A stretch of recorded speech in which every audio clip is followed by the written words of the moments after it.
Mark எழுதிய நற்செய்தி அதிகாரம் 12 இறைவசனங்கள் 1 முதல் 12 முடிய. இயேசு அவர்களிடம் உவமைகள் வாயிலாக பேசத் தொடங்கினார். ஒருவர் ஒரு திராட்சை தோட்டம் போட்டு சுற்றிலும் வேலியடைத்து பிழிவு குழி வெட்டி ஒரு காவல் மாடமும் கட்டினார். பிறகு தோட்ட தொழிலாளர்களிடம் அதை குத்தகைக்கு விட்டுவிட்டு நெடும்பயணம் மேற்கொண்டார்.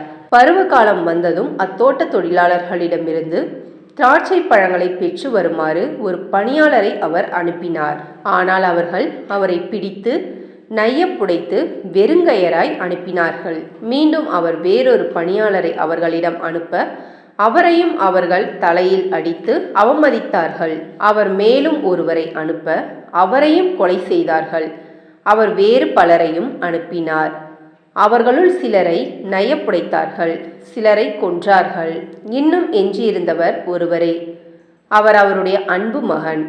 தம் மகனை அவர்கள் மதிப்பார்கள் என்று அவர் நினைத்து கொண்டு இறுதியாக அவரை அவர்களிடம் அனுப்பினார்.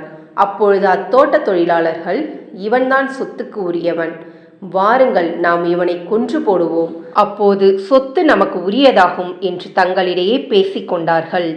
அவ்வாறே அவரை பிடித்து கொன்று திராட்சை தோட்டத்திற்கு வெளியே எறிந்து விட்டார்கள். திராட்சை தோட்ட உரிமையாளர் என்ன செய்வார்?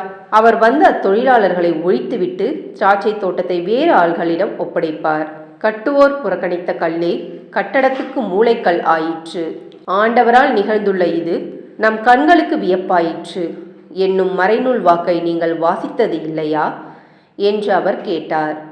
தங்களை குறித்தே அவர் இந்த உவமையை சொன்னார் என்பதை அவர்கள் உணர்ந்து கொண்டு அவரை பிடிக்க வழி தேடினார்கள். ஆனால் மக்கள் கூட்டத்துக்கு அஞ்சினார்கள். ஆகவே அவரை விட்டு அகன்றார்கள். இது கிறிஸ்துவின் நற்செய்தி. கிறிஸ்துவே உமக்கு புகழ்.